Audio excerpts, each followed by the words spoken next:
Classical Tibetan refers to the language of any text written in Tibetic after the Old Tibetan period, though it extends from the 7th century until the modern day. It particularly refers to the language of early canonical texts translated from other languages, especially Sanskrit. The phonology implied by Classical Tibetan orthography is basically identical to the phonology of Old Tibetan, but the grammar varies greatly depending on period and geographic origin of the author.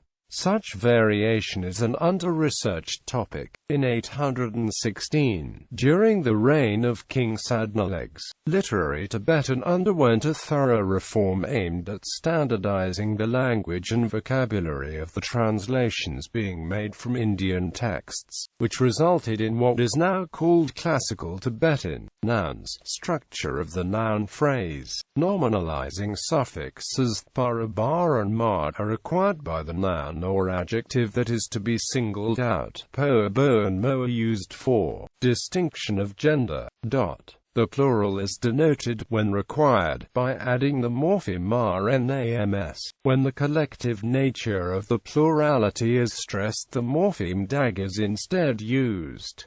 These two morphemes combine readily. Cases. The classical written language has 10 cases: absolutive, genitive, agentive, locative, allative, terminative, commutative, ablative, elative, comparative. Case morphology is affixed to entire noun phrases, not to individual words. Traditional Tibetan grammarians do not distinguish case markers in this manner, but rather distribute these case morphemes into the 8 cases of Sanskrit. Pronouns. There are personal, demonstrative, interrogative and reflexive pronouns, as well as an indefinite article, which is plainly related to the numeral 4-1.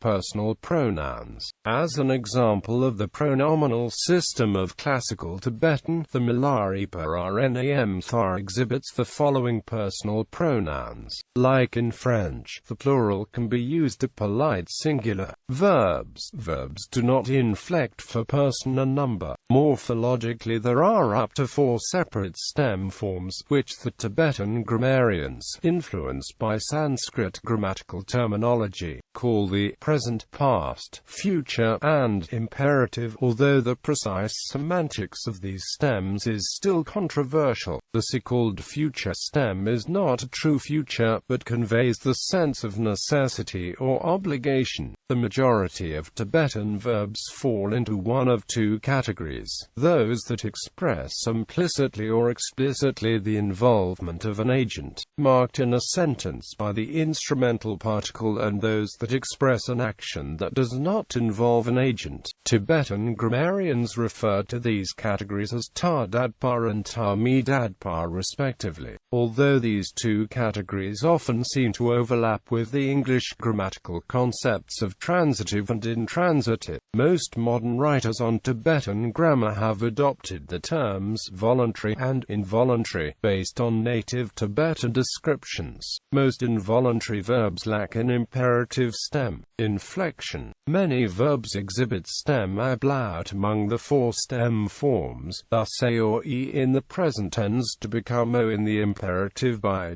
bias, bya, byos to do, and e in the present changes to a in the past and future. In some verbs a present in I changes to u in the other stems. Additionally, the stems of verbs are also distinguished by the addition of various prefixes and suffixes, thus s grub, bs grubs, bs grub, s grubs, though the final s suffix, when used, is quite regular for the past and imperative. The specific prefix is to be used with any given verb less predictable, while there is a clear pattern of b for a past stem and g for a future stem. This usage is not consistent. Only a limited number of verbs are capable of 4 changes. Some cannot assume more than 3, some 2, and many only 1. This relative deficiency is made up by the addition of auxiliaries or suffixes both in the classical language and in the modern dialects. Negation verbs are negated by 2 prepositional particles, mi and ma.